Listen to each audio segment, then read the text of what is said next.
Research by some scientists and a professor and me, we start extending the research in the case of, next slide please, amniotic membrane.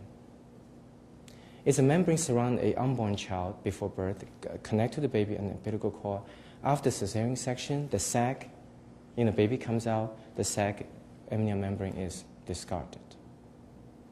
So even though it has the same healing characteristic of a baby's tissue, but it's like a blanket. It was connected to the baby, it's not part of the baby. But magically, miraculously, it has the same biochemical, biological property as the baby tissue itself.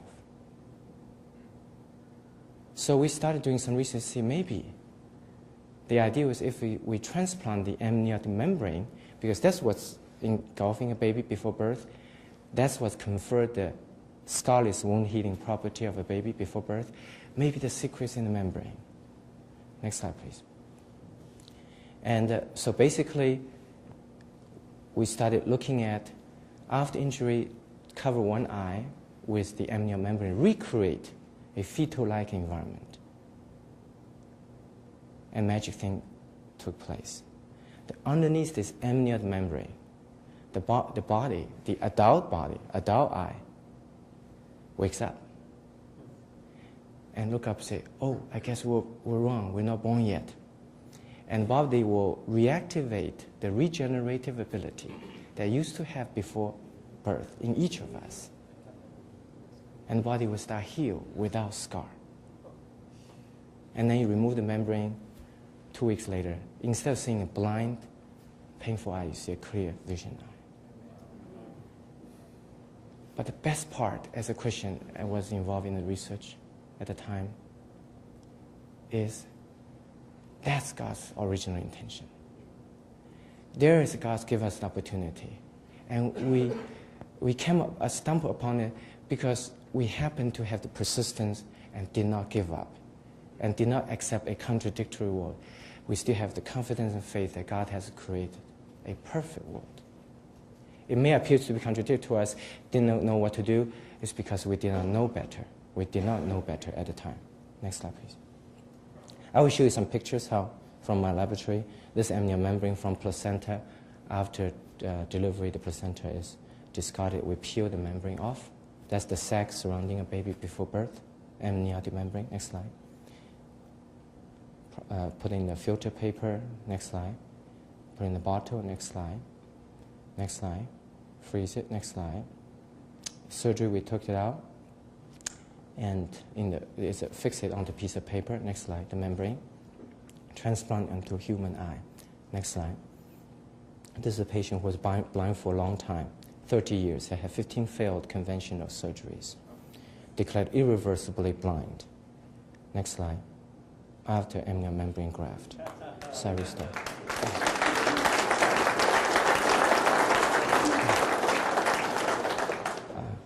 Next slide. And this patient is very interesting that he had this devastating autoimmune disease and he'd been blind for many years and very painful. He's interesting because we were needing the amniotic membrane stem cell, adult stem cell from cadaver, transplantation tissue, but at the time I only have tissue from Afro-American gentleman and he's a Caucasian person. So I asked him, I said, John, we can transplant Afro-American tissue on you if you want to, or you can wait. He said, Dr. Wang, go for it. Next slide. We restore his vision, and he's the only person walking on this planet, a white man with black eyes.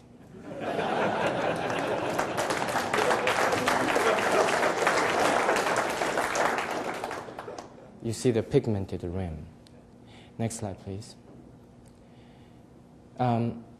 And then amniotic membrane technology continued to develop. We realized that there are only a few specialized surgeons and centers, but patients getting injured everywhere all the time.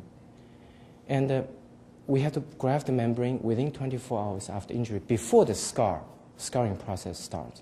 How can we accomplish that? Only a few guys can do the transplantation in specialized centers, but people need help throughout the world. Next slide. Again, the faith issue comes. God does have solutions. It may not be apparent to us. We need to put the membrane on. after each injured eye anywhere in the world within 24 hours. But the training and technology is going to take a long time, the surgical grafting technology to spread. But we cannot give up. We got to have faith, keeping plugging along. God is going to reveal to us when we truly have done our homework. Next slide. In this case, contact lens. Our team discovered that if you fixate the membrane underneath the contact lens, then put it in a bottle, so anybody who has basic medical training in the emergency room who can put a contact lens on will be able to start immediately the regenerative scar-preventing process of healing. Next slide, please. And that's God's solution for the problem. I will show you a few contact lenses. Next slide. In the bottle. Next slide. Next slide.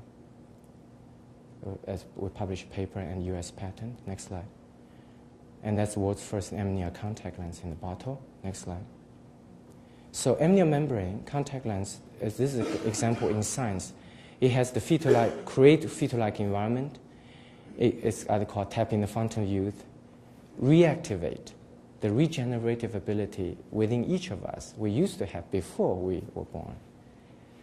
And it's God's, perhaps, part of his original design. You can advance science without compromising moral ethical principles as Christians. Thanks.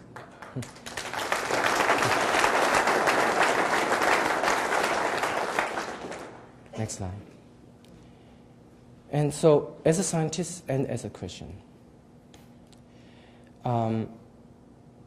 in this case, it's a beautiful example because no one will have any moral ethical principle in using the membrane. But magically, it was connected to the baby before birth. God has that intention a long time ago. He was just up there. When we discovered that, we published a paper, we were so overjoyed. I felt like God was up there and kind of looking down and said, hey, I told you all a long time ago. Trust in me. Trust me. Things will happen. You all human beings, just believe in me. And I think God has created a world is without contradiction. It may appear to be contradictory to us at the time because we did not know better. What we need to do as Christians and scientists in this case is keep faith, work hard, and do our part, and believe in him. He will reveal himself to us when he wants to. And in this case, we find that we can truly advance science and research, understand how the little baby heals, and the benefit the adult, and without harming the baby. Next slide.